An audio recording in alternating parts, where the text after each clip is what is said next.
اللهم صل على سيدنا محمد يا رب صل وسلم دائما أبدا على حبيبك.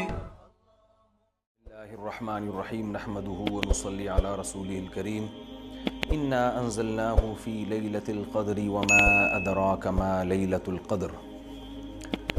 اللہ تعالیٰ کی عادت ہے کہ اللہ تعالیٰ اس دنیا کے نظام کو مساوات کی بنیاد پہ اللہ نے اس نظام کو نہیں چلایا.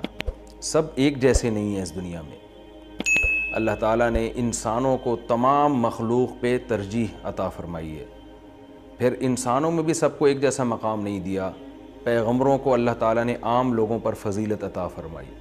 پھر پیغمبروں کو بھی ایک جیسا مقام نہیں دیا. اللہ تعالیٰ نے پیغمبروں میں حضرت ابراہیم علیہ السلام، موسیٰ علیہ السلام، عیسیٰ علیہ السلام اور سید الانبیاء محمد صلی اللہ علیہ وسلم کو باقی پیغمبروں پر فضیلت عطا فرمائی. اور پھر ان چاروں کو بھی ایک جیسا مقام اللہ نے نہیں دیا. ان میں سب سے افضل مقام اللہ نے اپنے حبیب محمد صلی اللہ علیہ وسلم کو عطا فرمایا. تو جیسے اللہ تعالیٰ کی عادت ہے کہ انسانوں میں اللہ نے فرق رکھا، مخلوق میں فرق رکھا، تو اللہ تعالیٰ نے اسی طرح اس زمین کے خطوں میں فرق رکھا ہے. اس زمین میں سارے خطے ایک جیسے نہیں ہیں. مسجد کو اللہ نے عام جگہوں پر فضیلت دی. پھر مسجدوں میں مسجد اقصیٰ، مسجد نبوی اور مسجد حرام کو اللہ نے باقی مسجدوں پر فضیلت دی. اور ان تین مسجدوں میں بھی اللہ نے سب سے زیادہ فضیلت مسجد حرام کو دی جہاں بیت اللہ ہے. اور اتنی بڑی فضیلت دی کہ مسجد حرام میں ایک نماز کا ثواب 1,00,000 نمازوں کے برابر قرار دیا گیا. اور علماء کہتے ہیں صرف نماز ہی نہیں ہے بلکہ ایک نیکی کا ثواب اللہ نے مسجد حرام میں 1,00,000 نیکیوں کے برابر رکھا ہے. تو اسی طرح اللہ تعالیٰ نے جو اوقات ہیں، وقت ہیں، ان کو بھی ایک جیسا نہیں رکھا. اللہ تعالیٰ نے ہفتے کے دنوں میں جمعے کے دن کو ان بقیہ 6 دنوں پر اللہ نے فضیلت عطا فرمائی ہے. پھر اللہ نے مہینوں میں تمام مہینوں پر رمضان المبارک کو فضیلت عطا فرمائی ہے. آپ رمضان میں جب کوئی نیکی کرتے ہیں تو پورے سال کی نیکی ایک طرف اور رمضان کی نیکی ایک طرف، کئی گنا اجر اس کا بڑھ جاتا ہے. اسی طرح سے اللہ رب العزت نے پورے رمضان کو بھی ایک جیسا نہیں رکھا بلکہ اللہ نے رمضان کے آخری عشرے کو پچھلے 2 عشروں پہ اللہ نے فضیلت دی ہے کہ رمضان کے آخری عشرے میں عبادت کا ثواب بقیہ 2 عشروں سے زیادہ ہے. یہی وجہ ہے کہ آپ صلی اللہ علیہ وسلم رمضان کے آخری عشرے میں شد میزرہ، امی عائشہ رضی اللہ تعالیٰ عنہ فرماتی ہیں تہبند کس لیا کرتے تھے. یہ کنایہ ہے عبادت سے کہ بالکل پوری رات آپ صلی اللہ علیہ وسلم عبادت کیا کرتے تھے. اور کمال کی بات یہ ہے کہ رمضان کے آخری عشرے کی جو 10 راتیں ہیں یا 9 راتیں ہیں، ان میں بھی پھر اللہ نے 9 کو برابر نہیں قرار دیا بلکہ ان میں ایک رات ایسی اللہ نے بنائی جو پورے رمضان کی تمام راتوں سے افضل اور پورے سال کی تمام راتوں سے افضل، اور اس کا نام بھی اللہ نے خود متعین کیا کہ اس کا نام ہے لیلۃ القدر. قدر کا مطلب مرتبے والی، قدر و منزلت والی، اونچے مقام والی رات. تو یہ اللہ کی عادت ہے کہ جیسے آپ دیکھتے ہیں کہ مختلف قسم کی کمپنیاں مختلف پیکیجز نکالتی ہیں اپنی پروڈکٹ کو سیل کرنے کے لیے، لوگوں کو فائدہ پہنچانے کے لیے، خود پیسے کمانے کے لیے. اللہ کو ہماری ضرورت نہیں ہے ہماری عبادت کی. اللہ کو اس بات کی ضرورت نہیں ہے کہ ہم اس کی عبادت کریں تو اس کو کوئی فائدہ ہوگا. لیکن اللہ ہمیں فائدہ پہنچانے کے لیے، ہمیں عبادت کی طرف لانے کے لیے، ہماری تربیت کے لیے کہ یہ کسی طرح کسی بہانے آ جائیں. جیسے دیکھیں مارکیٹوں میں سیل لگتی ہے نا، چیزیں سستی ہو جاتی ہیں، کمپنی کا تو اس میں اپنا مفاد ہوتا ہے، تو غریب سے غریب آدمی بھی اس سیل کی وجہ سے سستے میں وہ چیزیں خریدنا شروع کر دیتے ہیں. تو اللہ تعالیٰ کا تو کوئی مفاد نہیں ہے ہم سے، لیکن اللہ ہمیں فائدہ پہنچانے کے لیے مختلف قسم کے پیکیج دیتے ہیں کہ آؤ رمضان کا ایک پیکیج ہے جس میں گناہ گاروں کو توبہ کی توفیق ملتی ہے. پورے سال کچھ نہیں کیا تو کچھ رمضان میں کر لو. پورے سال مسجد میں عبادت کی توفیق نہیں ملی تو چلو عمرہ کی آج تمہیں توفیق ملی، مسجد حرام میں عبادت کر لو، یہاں تو میں 1 پر 1,00,000 تمہیں دوں گا. تو یہ جو اللہ کی طرف سے پیکیج ہمیں ملتے ہیں یہ اللہ کے فائدے کے لیے نہیں، ہمارے فائدے کے لیے کہ ہم جیسے نالائق شاید ثواب کا سن کے کہ بھئی ایک نیکی کا ثواب بہت زیادہ بڑھا چڑھا کر دیا جا رہا ہے، تو جیسے مارکیٹوں میں غریب آدمی بھی وہ اس جو ہے پیکیج کی وجہ سے خریداری کے لیے پہنچ جاتا ہے، تو اسی طرح جو بھی آخرت کی لالچ رکھنے والے لوگ ہیں، اگرچہ وہ گنہگار ہیں لیکن اس پیکج سے فائدہ اٹھانے کا اللہ ان کو موقع دیتا ہے. پورے سال کچھ نہیں کیا تو اب آؤ, میری طرف سے سیل لگی ہوئی ہے, میری طرف سے ایک ایک نیکی پہ لاکھوں نیکیاں دی جا رہی ہیں, آؤ میری طرف اور اس بہانے کچھ عبادت کر لو. تو عقل مند لوگ اللہ کی اس آفر سے فائدہ اٹھاتے ہیں, اللہ کی طرف سے پیش کردہ اس آفر سے, اور اللہ کی اس رحمت سے فائدہ اٹھاتے ہیں. تو وہ رحمت کیا ہے؟ قرآن نے اس رحمت کو بیان کیا کہ یہ جو لیلۃ القدر کی رات ہے یہ اللہ کی طرف سے اتنا بہترین پیکج ہے کہ قرآن خود اس کا تذکرہ کرتا ہے, لیلۃ القدر خیر من الف شہر. فرمایا کہ اللہ کہہ رہا ہے کہ کسی نے 1000 مہینے عبادت کی, جو تقریباً 83 سال بنتے ہیں, تو 83 سال کی عبادت کا اجر ایک طرف اور اس ایک رات کی عبادت کا اجر ایک طرف. آپ بتائیے کتنا بہترین اللہ کی طرف سے یہ اللہ کی رحمت کا معاملہ ہے, اور اللہ کی طرف سے یہ کتنا بہترین پیکج ہے. تو اتنا زیادہ اس میں ثواب, اور اللہ نے بتایا کہ ایسی برکت والی رات ہے. 2 جگہ قرآن نے اس کا تذکرہ کیا, انا انزلناہ فی لیلۃ مبارکہ, کہ ہم نے اس رات میں قرآن کو نازل کیا اور یہ برکت والی رات ہے. ایک جگہ قرآن کہہ رہا ہے برکت والی رات, ایک جگہ قرآن کہہ رہا ہے قدر و منزلت والی رات, اور دونوں جگہ قرآن کہہ رہا ہے کہ ہم نے اس رات کی سلیکشن کی ہے قرآن کو نازل کرنے کے لیے. تو ایک فضیلت تو اس رات کی یہ ہے کہ اس میں عبادت کا اجر ہزاروں گنا بڑھ جاتا ہے. آپ 83 سال مسلسل عبادت کرتے رہیں اور اس ایک رات میں آپ عبادت کریں تو اللہ کی رحمت ہے کہ اس ایک رات کی عبادت کا ثواب 83 سال کی عبادت کے برابر ہو جائے گا.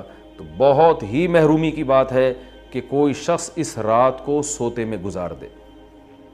اور علماء نے یہ بیان کیا ہے کہ جو بھی فضیلت والے دن یا فضیلت والی راتیں ہوتی ہیں ان میں جیسے عبادت کا ثواب بڑھ جاتا ہے, گناہ کا عذاب بھی اسی حساب سے کئی گنا بڑھ جاتا ہے. جیسے مسجد حرام کے بارے میں حدیث میں آتا ہے کہ ایک نماز 1,00,000 کے برابر, لیکن قرآن کیا کہتا ہے, وَمَن يُرِدْ فِيهِ بِإِلْحَادٍ بِظُلْمٍ نُذِقْهُ مِنْ عَذَابِ السَّعِيرِ. مسجد حرام میں ظلم اور گناہ کا کوئی بھی معصیت جو ہے, گناہ ہے, اس کا عذاب بھی کئی گنا بڑھ جاتا ہے. اس لیے علماء کہتے ہیں کہ مسجد حرام میں ایک جرم وہ 1,00,000 جرموں کے برابر ہے. مسجد حرام میں ایک چوری 1,00,000 چوریوں کے برابر ہے. مسجد حرام میں ایک جھوٹ 1,00,000 دفعہ جھوٹ بولنے کے برابر ہے. تو صرف نیکی کا ثواب نہیں بڑھتا, گناہ کا عذاب بھی بڑھ جاتا ہے. اسی طرح علماء کہتے ہیں کہ رمضان میں جیسے نیکی کا ثواب کئی گنا بڑھتا ہے, گناہ کا عذاب بھی کئی گنا بڑھتا ہے. جیسے مسجد میں نیکی کا ثواب بڑھ گیا, مسجد میں اگر آپ جرم کرتے ہیں, گناہ کرتے ہیں, تو عذاب بھی بڑھے گا کہ اللہ کے گھر میں تم غلط کیسے کر رہے ہو. تو اسی طرح یاد رکھیے کہ لیلۃ القدر میں 3 قسم کے لوگ ہیں. ایک تو وہ لوگ جو عبادت کر کے اس رات کو قیمتی بناتے ہیں اور 83 سال کی عبادت اپنے کھاتے میں, اپنے اعمال نامے میں ڈال لیتے ہیں. ایک وہ لوگ ہیں جو محروم ہوتے ہیں, پوری رات سوتے رہتے ہیں, لیکن وہ بھی خوش قسمت ہیں کہ چلو عشاء کی نماز جماعت سے پڑھی, فجر کی جماعت سے پڑھی, کسی درجے میں ان کو بھی ثواب مل گیا, تراویح کی کچھ رکعتیں پڑھ لیں جتنی اللہ نے توفیق دی. یہ وہ لوگ ہیں جنہوں نے اس رات کو بہت حد تک ضائع کر دیا, لیکن خسارے والا کام انہوں نے نہیں کیا. خسارے والے وہ لوگ ہیں جو اس رات میں بھی گناہ نہیں چھوڑتے, ڈرامے دیکھ رہے ہیں, فلمیں دیکھ رہے ہیں, غیبتیں کر رہے ہیں, اور عشاء کی نماز جماعت سے نہیں پڑھ رہے, گناہ کر رہے ہیں, فجر کی نماز جماعت سے نہیں پڑھ رہے. تو یہ بدبخت لوگ ہیں.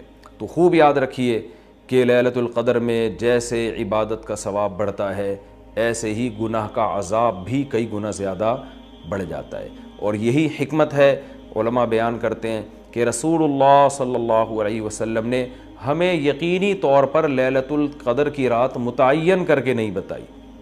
آپ نے یہ فرمایا کہ طاق راتوں میں تلاش کرو, آخری عشرے میں تلاش کرو. وہ رات اسپیسیفک متعین نہیں کی.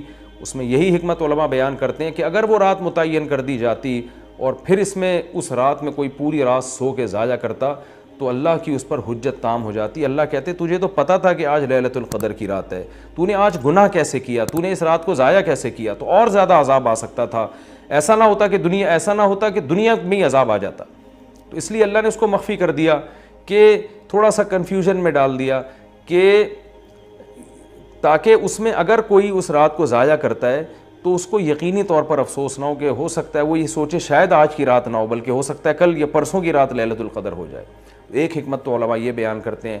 دوسری حکمت یہ بیان کرتے ہیں کہ اگر لیلۃ القدر کی رات متعین کر دی جاتی اور اس رات اتفاق سے کوئی سوتا رہ جاتا, بیماری کی وجہ سے عبادت نہ کر پاتا, تو پھر وہ بقیہ راتوں میں بالکل بھی عبادت نہ کرتا. وہ کہتا ہے لیلۃ القدر تو گزر گئی, اب میں رات جاگ کے کیا کروں گا, اصل جو اللہ کی طرف سے رحمت والا معاملہ تھا وہ تو میں نے ضائع کر دیا. تو اللہ نے اس امت پر احسان کیا کہ بتا دیا بھائی آخری عشرہ ہے اور طاق راتوں میں امکان زیادہ ہے, تاکہ کوئی 21ویں رات کو عبادت نہ کر سکے تو اس کو یہ خیال نہ ہو کہ بھائی اب لیلۃ القدر کا چانس ہی ختم ہو گیا, بھائی ہو سکتا ہے 22ویں ہو سکتا ہے 23ویں ہو. تو اس لالچ میں, اس امید میں وہ 10 کی 10 راتیں عبادت کرے گا. اور تیسری حکمت علماء نے یہ بیان کی ہے کہ لیلۃ القدر کی رات کو 100% متعین کر کے نہیں بتایا گیا تاکہ لوگ اس بہانے زیادہ عبادت کریں اور جو طلبگار ہیں انہی کو ملے. اب جو آخری 10 عشرے میں یقینی طور پر پوری عبادت کرے گا اس کے لیے تو لیلۃ القدر یقینی ہے. جو آخری عشرے میں کچھ راتیں جاگے گا کچھ راتیں نہیں جاگے گا تو اس کے بارے میں امکان ہے کہ شاید لیلۃ القدر اس سے فوت ہو گئی ہو. ہاں طاق راتوں میں جو عبادت کرے گا, تمام طاق راتوں میں 21ویں میں 23 میں 25 میں 26ویں 27ویں رات 29ویں رات, تو اس کے بارے میں بھی امکان ہے کہ وہ لیلۃ القدر کو پا لے گا. تو اللہ تعالیٰ یہ چاہتے ہیں کہ جو پورے آخری عشرے میں تمام طاق راتوں میں خاص طور پر عبادت کریں ان کو لیلۃ القدر ملے. تو اگر اللہ رات متعین کر دیتے تو پھر تو ہر آدمی اس لیلۃ القدر میں جاگ لیتا, لیکن اللہ نے نظام ایسا بنایا کہ بھائی جو طلب کرے گا اور تمام راتیں جاگے گا اس کو تو یقینی طور پر لیلۃ القدر ملے گی, اور جو تمام راتوں میں عبادت کا اہتمام نہیں کرے گا تو اس کے لیے معاملہ مشکوک ہے, امکان ہے کہ مل جائے, امکان یہ بھی ہے کہ نہ ملے. تو اس لیے بھی علماء کہتے ہیں کہ لیلۃ القدر کی یقینی طور پر تعیین نہیں کی گئی. بہرحال بہت کثرت سے اس بارے میں روایات ہیں جن میں آتا ہے کہ رمضان کے آخری عشرے میں اور رمضان کی طاق راتوں میں خاص طور پر آپ صلی اللہ علیہ وسلم نے فرمایا کہ لیلۃ القدر کو تلاش کرو. تو ہمیں لیلۃ القدر میں کرنا کیا ہے؟ اس میں کچھ بدعتیں بھی پھیلی ہوئی ہیں, جتھے بنا کے مسجدوں میں جانا اور اجتماعی عبادتیں کرنا, یہ تمام چیزیں اسلاف سے ثابت نہیں ہیں اور ان کو دین سمجھ کے کریں گے یہ بدعت ہو جائیں گی. سنت سے دور ہیں یہ سب چیزیں. انفرادی عبادت ہونی چاہیے. نماز کا کوئی الگ سے مخصوص طریقہ ثابت نہیں ہے لیلۃ القدر کی رات میں. جو طریقے سے عام آپ نمازیں پڑھ رہے ہیں وہی اسی طریقے سے, یہ نہیں کہ پہلی رکعت میں یہ صورت دوسری میں یہ صورت, یہ تمام چیزیں لوگوں میں پھیلی ہوئی ہیں, یہ بدعت ہیں, ان کا حقیقت سے سنت سے کوئی تعلق نہیں ہے. تلاوت کریں, دعائیں مانگیں اور تہجد کی نماز پڑھیں. جتنے نوافل اللہ آپ کو توفیق دیتا ہے, آپ جیسے عام معمول ہے نوافل پڑھنے کا اسی طرح پڑھیں, اور بہتر ہے گھر میں عبادت کریں. گھر میں اگر مشکل ہو رہی ہے تو مسجد میں بھی جا سکتے ہیں, لیکن نوافل گھر میں پڑھنا یہ مسجد میں پڑھنے سے زیادہ افضل ہے. مسجد میں شور شرابہ کرنا, لیلۃ القدر کے نام پہ جتھے بنا کے بیٹھنا, پھر لیلۃ القدر کی رات پہ پوری رات پروگرام چلنا مسجدوں میں, یہ سب چیزیں لوگوں کو عبادت سے غافل کرنے والی ہیں. بیان بھی ہونے چاہیے مختصر, آدھا گھنٹہ ہو گیا 1 گھنٹہ ہو گیا, باقی وقت عبادت میں لگانا چاہیے. دوسری بات یہ کہ اتنی کثرت سے عبادت کرنا کہ آپ کا دماغ ہی خراب ہونا شروع ہو جائے, نیند سے حالت خراب ہو جائے, تو یہ بھی ٹھیک نہیں ہے.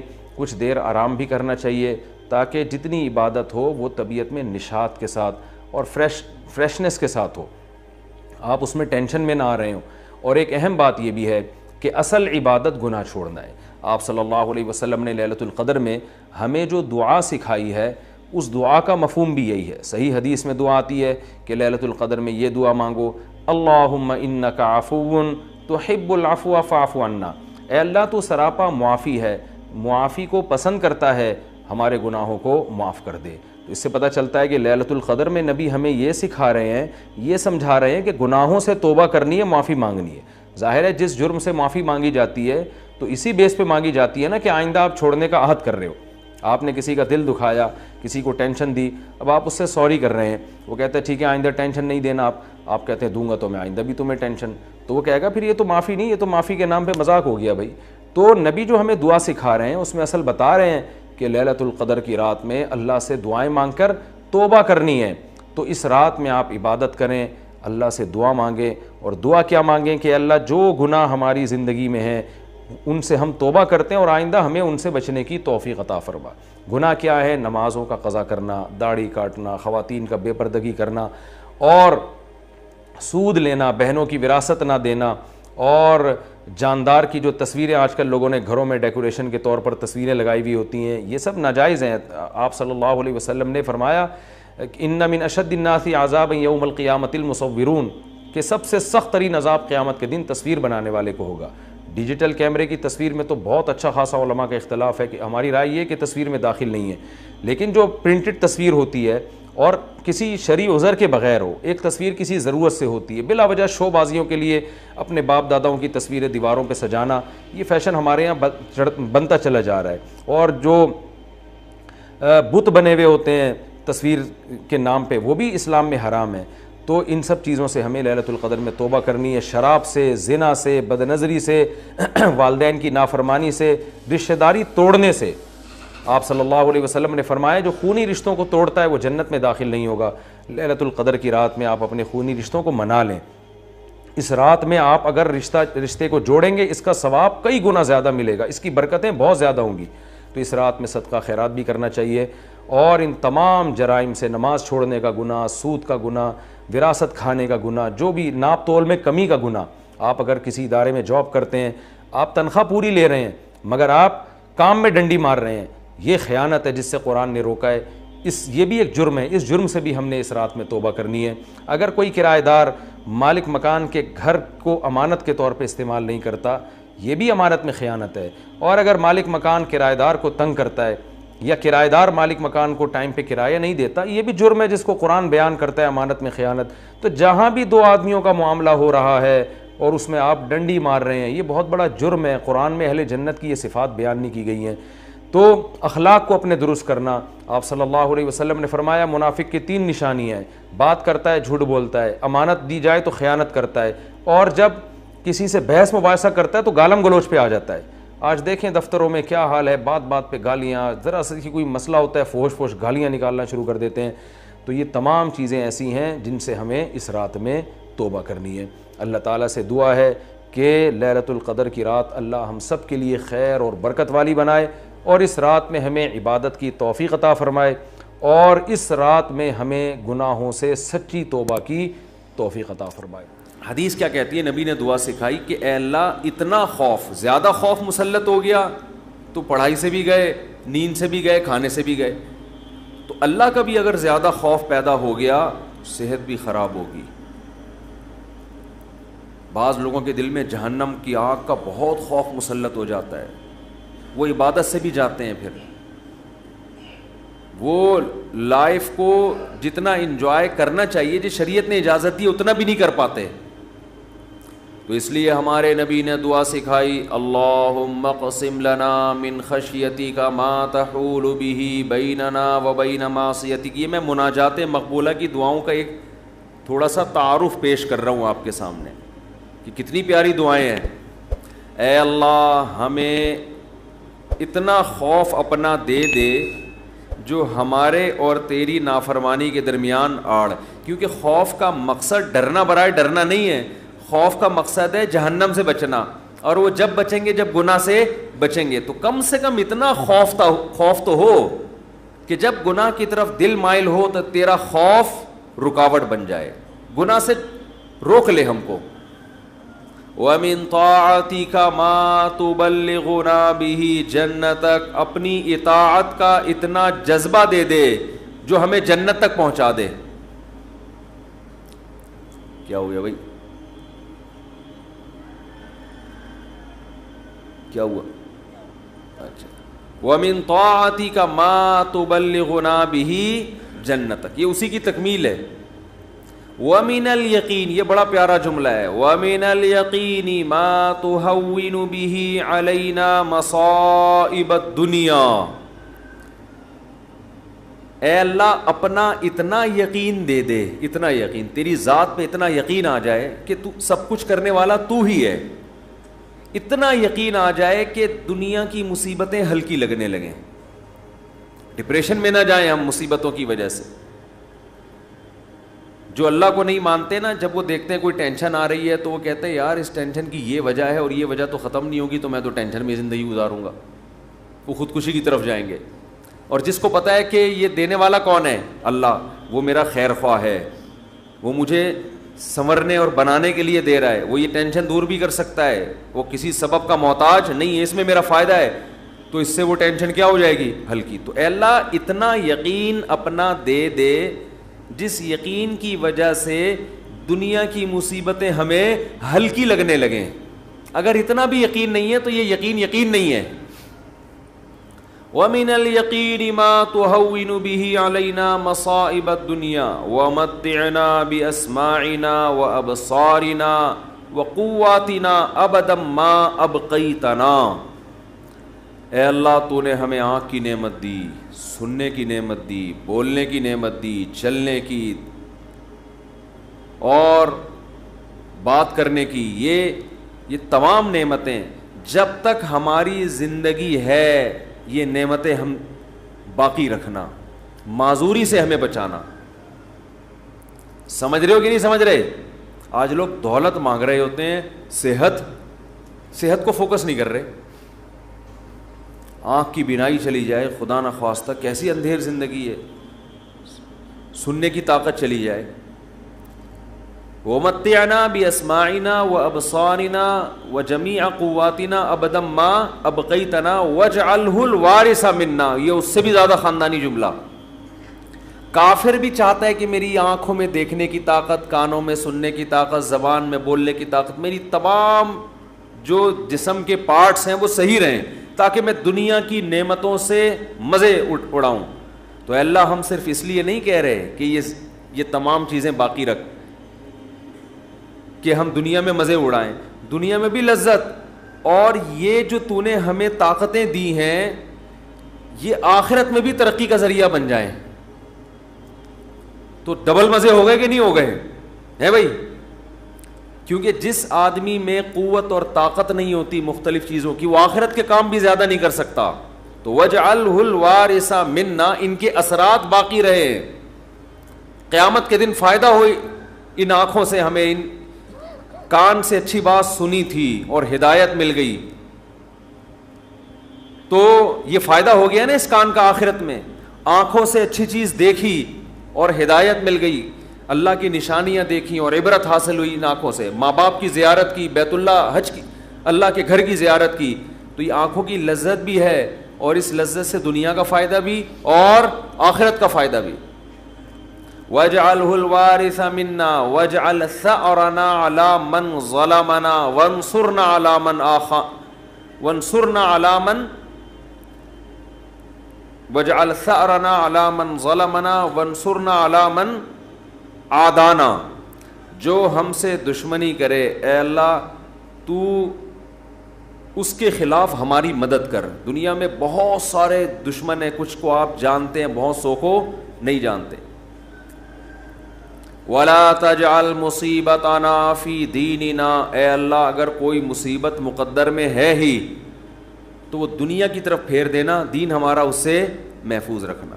دنیا کی مصیبت ختم ہو جاتی ہے, دین پہ کو نقصان اگر ہو گیا اس کے اثرات ہمیشہ ہمیشہ رہیں گے. وَلَا تَجْعَلْ مُصِيبَتَنَا فِي دِينِنَا وَلَا تَجْعَلِ الدُّنْيَا أَكْبَرَ هَمِّنَا. یہ جب مانگا کرے نا خوب شوق سے, اس کا مفہوم سوچ کے, اے اللہ دنیا ہمارا بڑا غم نہ بنا دینا کہ ہماری بڑی چاہت ہی کیا ہو. آج آپ دیکھیں, آپ کسی سے پوچھیں تجھے دنیا میں سب سے بڑی ٹینشن کیا ہے, وہ کیا بزنس. تیرا سب سے بڑا مسئلہ کیا ہے, صحت. تیرا سب سے بڑا مسئلہ کیا ہے, بیوی ٹھیک ہو جائے. تیرا سب سے بڑا مسئلہ کیا ہے جو تو چاہتا ہے, یار میرا سب سے بڑا مسئلہ ہے میری شادی ہو جائے. تیرا سب سے بڑا مسئلہ کیا ہے, یار ابا ٹھیک ہو جائیں. تیرا سب سے بڑا مسئلہ کیا ہے, یار میرے بال نہیں ہے سر پہ, میں سارا دن اسی کوشش میں لگا رہتا ہوں سر پہ بال نکل آئیں. بھائی تیرا سب سے بڑا مسئلہ کیا ہے, بھائی مجھے اللہ نہ کرے کینسر ہے, میرا سب سے بڑا مسئلہ اس وقت یہ بن چکا ہے میرا کینسر کسی طرح سے ٹھیک ہو جائے. بھائی تیرا سب سے بڑا مسئلہ کیا ہے, یہ لوگوں کی آپ سروے کریں تو یہی ہوگا نا. سمجھ میں آ رہی ہے بات؟ اکبر ہمینا کا مطلب سب سے بڑا مسئلہ, سب سے بڑی ٹینشن. بھائی تیرا سب سے بڑا مسئلہ کہ یار میرے بچے میرے قابو میں نہیں ہیں, میری سب سے بڑی خواہش ہے میرے بچے انسان کے بچے بن جائیں. بھائی تیرا سب سے بڑا مسئلہ کیا ہے, بھائی اس کا سب سے بڑا مسئلہ اس کو خدا نخواستہ فالج ہوا ہوا ہے, اس کی ابھی سب سے بڑی کوشش یہی کہ فالج ٹھیک ہو جائے اس کا. نبی دعا سکھا رہے ہیں یہ کبھی بھی ہمیشہ اللہ سے پناہ مانگو, اے اللہ یہ چیزیں میرے مسئلے تو رہیں, سب سے بڑے مسئلے نہ رہیں. سب سے بڑا مسئلہ ایک ہی ہو, آخرت. بھائی یہ مسئلہ ختم ہو گیا, کوئی دوسرا مسئلہ آ جائے گا آپ کے ساتھ, کیا خیال ہے؟ ادھر میری طرف دیکھیں نا, ادھر کیوں دیکھ رہے ہیں؟ ابھی آپ کا سب سے بڑا مسئلہ ہے میرا بیان سنیں آپ بیٹھ کے. اچھا مجھے کچھ اس وجہ سے دیکھ رہے تھے آپ مجھے. اچھا ٹھیک ہے ٹھیک ہے میں دیتا ہوں, اس میں دیتا ہوں دعا میں. 4 لاکھ روپے میں جمع ہوا ہے, ابھی جمع کرنا ہے 25-30 لاکھ, اس کے لیے تھوڑی سی. اچھا میں جمعے کی نماز کے بعد دیتا ہوں. تو سب سے بڑا مسئلہ جو میرا اور آپ کا ہو تو حدیث میں آتا ہے کہ اللہ سے دعا مانگو, لا تجعل الدنیا اکبر ہمنا, اے اللہ یہ دنیا کے جو بکھیڑے اور مسائل ہیں یہ ہمارا سب سے بڑا مسئلہ نہ ہو. سب سے بڑا مسئلہ ہمارا ایک ہو بھائی, کینسر ٹھیک ہو یا نہ ہو, آخرت صحیح ہو جائے. ہم نے ایسے علماء کو دیکھا ہے موت کے وقت شفا کی زیادہ فکر نہیں ہے ان کو کہ میں ٹھیک ہو جاؤں, فکر یہ ہے کہ بھلے مر جاؤں لیکن مغفرت ہو جائے آخرت میں. ہمارے ایک استاذ تھے 45-50 سال بمشکل ان کی عمر ہوگی, بیمار ہو گئے بہت سخت. تو میں جب بھی ان سے ملنے کے لیے جاتا ان کی عیادت کے لیے, عام طور پہ جب آپ بیمار کی عیادت کے لیے ملے تو بس وہ ایک ہی چیز کر رہا ہوگا, یار میں ٹھیک ہو جاؤں, بس میں ٹھیک ہو جاؤں, بس میں ٹھیک ہو جاؤں, فلاں ڈاکٹر, وہ اس کے علاوہ اس کی کوئی چاہت نہیں ہوتی. ہم جب ان سے ملنے کے لیے گئے تو بڑی شدید تکلیف میں, نلکیاں لگی ہوئی ہیں, ڈرپ چڑھ رہی ہے, بہت کمزور ہو گئے. ہم نے کہا کیسی طبیعت ہے؟ کہہ رہے طبیعت ٹھیک نہیں ہے, دعا کرو اللہ مجھے شفا دے دے. پھر تھوڑی دیر میں کہنے لگے بس دعا کرو اللہ مجھ سے آخرت میں حساب نہ لے. ہر تھوڑی دیر کے بعد, بھائی اگر میری زندگی ختم ہو رہی ہے تو بس دعا کرو اللہ مجھ سے آخرت میں حساب نہ لے. دنیا دار آدمی کہتا ہے بس ختم ہو رہی ہے تو نہیں, ختم نہیں ہو, بس یہ دعا کرو, یہ میں مرنا نہیں چاہتا بھائی میں کسی بھی قیمت پہ. وہ اللہ سے مانگ بھی رہے ہیں کہ شفا, ہم اللہ کے بندے ہیں, ہم نے اللہ کے سامنے یہ تھوڑی کہنا ہے کہ اللہ تیری مرضی ٹھیک کرتا ہے تو کر دے, نہیں تو نہیں, یہ نہیں. ہم نے تو دعا تو یہی مانگنی ہے اللہ ہم کمزور ہیں ٹھیک کر دے. بڑا مسئلہ اس سے بھی بڑا ہے, وہ کیا ہے؟ آخرت. کمپیئر ہے, کمپیریٹیو ڈگری ہے. اگر کوئی مسئلہ آپ کا سب سے بڑا ہے تو آخرت اس سے بھی بڑا مسئلہ ہونا چاہیے. اگر آپ کا مسئلہ آپ کی بیگم ہے تو آخرت اس سے بھی بڑا مسئلہ ہونا چاہیے. اکبر ہمنا, سب سے بڑا مسئلہ میرا اور آپ کا کیا ہونا چاہیے؟ اللہ. اب یہ ہم کبھی بیان میں سن لیتے ہیں لیکن جب آپ پراپر یہ دعائیں مانگتے رہیں گے, اے اللہ میرا سب سے بڑا مسئلہ دنیا نہ ہو, تو دل پہ اثر ہوگا کہ نہیں ہوگا, اس کا استحضار ہوگا کہ نہیں ہوگا کہ میں تو اللہ سے بار بار یہی مانگتا ہوں کہ میرا سب سے بڑا مسئلہ دنیا نہ ہو, اور آج میں نے سب سے بڑا مسئلہ اس کو بنایا ہوا ہے.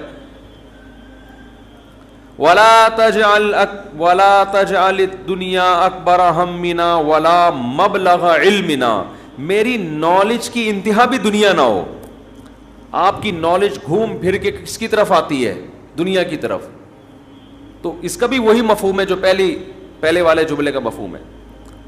وَلَا مَبْلَغَ عِلْمِنَا وَلَا غَایَةَ رَغْبَتِنَا وَلَا تُسَلِّطْ عَلَيْنَا مَن لَّا يَرْحَمُنَا, اے اللہ کوئی ایسا شخص ہم پہ مسلط نہ کر جو ہم پہ رحم نہ کرے. ہر آدمی کے اوپر کوئی نہ کوئی ہوتا ہے. آپ گھر کے سربراہ ہیں تو عورت کے اوپر آپ مسلط ہیں, وہ یہ دعا مانگ سکتی ہے. آپ دفتر میں جاتے ہیں تو آپ کا باس آپ پہ مسلط, علاقے کا ناظم آپ پہ مسلط, صدر وزیر اعظم آپ پہ مسلط. تو اللہ جو بھی ہمارے بڑے ہیں ان کی طبیعت میں رحم کا جذبہ رکھ. وَلَا تُسَلِّطْ عَلَيْنَا مَن لَّا يَرْحَمُنَا وَلَا لا تجعل الدنیا اکبر ہمنا ولا مبلغ علمنا ولا غایت رغبتنا ولا تسلط علینا من لا یرحمنا. یہاں تک دعا ہے یہ, اور بہت ساری دعائیں. اللہم اجعل حبک احب الاشیاء الی, اے اللہ میں دنیا میں جتنی چیزوں سے محبت کرتا ہوں, میں نہیں کہہ رہا کہ وہ محبت ختم کر دے, اپنی محبت ان تمام چیزوں پہ غالب کر دے. سب سے محبت ہو, لیکن جہاں تیری محبت اور مخلوق کی محبت میں ٹکراؤ ہو وہاں غالب کون ہو؟ تیری محبت. کیا مطلب؟ کبھی کسی کو خوش کرنے کے لیے تجھے ناراض کرنا پڑے تو اس کو ناراض کر دوں, تجھے ناراض نہ کروں. جس سے زیادہ محبت ہوتی ہے اس کے لیے چھوٹے محبوب کو انسان ناراض کر دیتا ہے, چھوٹے کے لیے بڑے محبوب کو انسان ناراض نہیں کرتا, یہ نہیں ہوتا. وَاجْعَلْ خَوْفَكَ أَخْوَفَ الْأَشْيَاءِ إِلَيَّ, اے اللہ دنیا میں بہت ساری چیزیں ایسی ہیں جن سے انسان خوف زدہ ہوتا ہے اور ہونا چاہیے, تو میں یہ نہیں کہتا چیزوں کا خوف ہی ختم کر دے, لیکن اپنے خوف کو ان تمام خوفوں پہ غالب کر دے, اپنے خوف کو ان تمام خوفوں پہ, جہاں تیری نافرمانی ہو وہاں کسی سے نہ ڈروں میں, جو اکھاڑنا ہے اکھاڑ لو بھائی, نماز نہیں چھوڑ سکتا میں, ہوتا ہے نا باس کہہ رہا ہوتا ہے آپ کو اجازت نہیں ہے نماز پڑھنے کی, بھائی آپ نے جو اکھاڑنا ہے اکھاڑ لو. ہمارے ایک رشتے دار تھے کیا ہیں, اللہ ان کی عمر میں برکت دے, شپ پہ تھے کیپٹن, تو ان کے والد صاحب اتنا بیمار ہوئے کہ ہمارے نانا ہی, بتانے میں کوئی حرج نہیں ہے, بیمار ہوئے نانا ہمارے, یعنی اب ظاہر ہے میں ماموں کی بات کر رہا ہوں نا پھر, یہ تو بیمار ہو گئے وہ, ان کو اطلاع دی گئی شپ پہ کہ آپ کے والد صاحب بستر مرگ پر ہیں, بس اب دنیا سے جانے والے ہیں. انہوں نے کمپنی کو کہا کہ میرے والد صاحب کی طبیعت بہت خراب ہے, میں اس آخری وقت میں اپنے باپ کے ساتھ ہونا چاہتا ہوں. وہ بتا رہے تھے خود. کمپنی نے کہا کہ چھٹی نہیں ہے آپ کو. انہوں نے کہا ایسی کی تیسی, صحیح نا, پکڑو چھٹی دینی ہے تمیز سے دو, نہیں دینی ہے تو میں چھوڑ کے جاؤں. یہ کیسے ہو سکتا ہے, میرا باپ دنیا سے جا رہا ہے اور میں یہاں کمپنی کے لیے بیٹھا رہا ہوں یہاں پہ. کمپنی بعد میں ہے, باپ کون ہے, پہلے ہے. تو خیر وہ دے دی ان کو تمیز سے چھٹی, انہوں نے تھوڑی بدماشی بھی کرنی پڑتی ہے, بھائی چھٹی دو مجھے, نہیں تو رکھو کسی دوسرے بندے کو, یہ میرا ہیڈک نہیں ہے. غیرت ختم نا, مارکیٹ میں غیرت ہی نہیں ہے. تو باپ ماں یہ رشتے ایسے تھوڑی ہے کہ آپ کمپنی باس چھٹی دے دیں گے تو چلا جاؤں گا, نہیں تو سر میں مجبور ہوں. بھائی تمہارے باپ کو بھی چھٹی دینی پڑے گی. تو ایسے ہی نماز کے لیے بھی ہمارے حضرت ایک واقعہ سنایا کرتے تھے, بس یہ واقعہ کر کے بیان ختم کرتا ہوں, کہ ایک صاحب کو اسلام آباد میں کسی کمپنی میں جاب ملی, تو کمپنی نے ان کو انٹرویو کے دوران بتا دیا کہ آپ کو نماز پڑھنے کی اجازت نہیں ہوگی. اس نے کہا میں یہ جاب, حالانکہ سارے انٹرویوز پورے ہو گئے تھے, سلیکشن ہو چکا تھا ان کو, لیکن آخری میں ان کو یہ بتا دیا. انہوں نے کہا میں نہیں کرتا یہ جاب, اچھی خاصی تنخواہ تھی. تو اس نے کہا کہ کیا آپ پکے نمازی ہیں؟ اس نے کہا نہیں میں تو نماز نہیں پڑھتا. میں کہ جب آپ ویسے ہی نہیں پڑھتے ہیں بھائی تو پھر آپ کو کیا مسئلہ ہے؟ اس نے کہا میں ویسے ہی نہیں پڑھتا, سست ہوں, کاہل ہوں, تمہارے مشورے پہ میں نماز چھوڑ دوں یار, ٹھیک ہے, کمپنی کے کہنے پہ میں چھوڑ دوں. خدا کہے گا نا کہ تیرا دل اپنا ہی نہیں چاہتا تھا, ہے بھائی, تیرا اپنا دل نہیں چاہتا تھا, تو نالائق تھا, لیکن اب کمپنی اور خدا کا مقابلہ ہو رہا ہے تو اس کو نے خدا بنا لیا ہے. یعنی ہم اتنا پروٹوکول تھوڑی کمپنی کو دیں گے, باس کو دیں گے کہ تو کہہ دے نماز چھوڑ دو, تو ہمارا باپ ہے جو تو کہہ دے یہ کام تو ہم باپ کے کہنے پہ ہی. اگر آپ کا نماز پڑھنے کا موڈ ہوا اور ابا کہہ رہے نہیں پڑھو, ایسے موقع پہ آدمی کہتا ہے ابا میرا اپنا آج تو میرا موڈ بن گیا ہے, میں کیسے چھوڑ دوں نماز.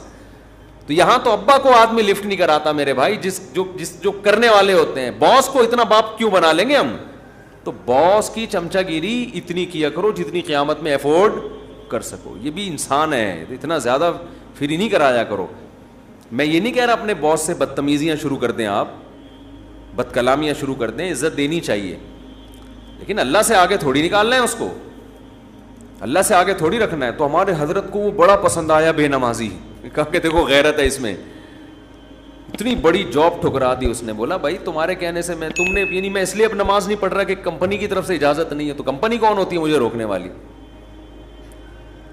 تم چند لاکھ روپے تنخواہ دے کے تم نے ہمیں غلام بنا لیا ہے. تو اگر ہم اللہ کی نہیں مانتے تو تمہاری بھی نہیں مانتے, ٹھیک ہے نا, تو تمہاری تو ہم پہلے ٹھکرائیں گے. تو غیرت مند بے نمازی, غیرت مند بے نمازی. خیر نماز پڑھنی چاہیے, نماز کی ویلیو کم نہیں ہے. تو یہ ہے وجعل خوفک اخوف الاشیاء الی وقت انی حاجات الدنیا بالشوق الی لقائک.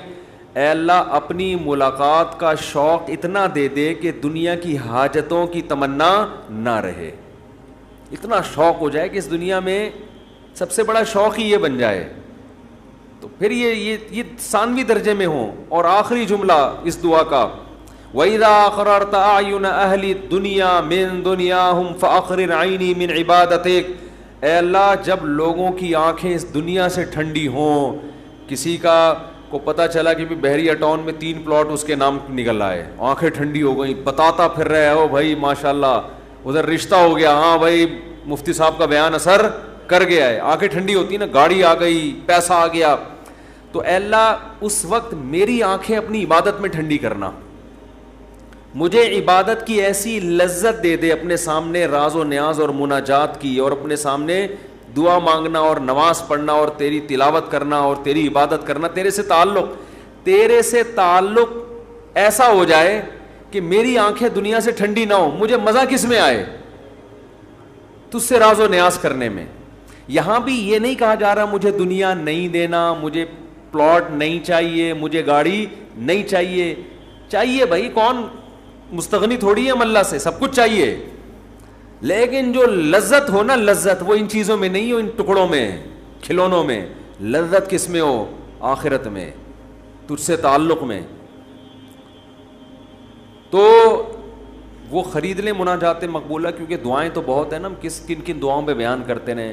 تو ایک دن ہفتے کو آپ نے جو اس میں لکھا ہوا ہے ہفتے کو یہ پڑھے, اتوار کو آسانی کے لیے, ترتیب کے لیے, تو اس سے پورا ہفتہ 1 دن 2 دن 3 دن 4 دن پھر پڑھتے رہیں گے تو وہ دعائیں آہستہ آہستہ آپ کو یاد ہونا شروع ہو جائیں گی. پھر ایک دن آپ آٹو پے ہو جائیں گے, ٹھیک ہے نا, جیسے میں بعض چیزوں پہ آٹو پے ہو گیا ہوں, خود بخود منہ سے نکلنا شروع ہو جاتی ہیں, خود بخود کچھ چیزیں ہیں وہ پھر کبھی بیان میں بتاؤں گا انشاءاللہ.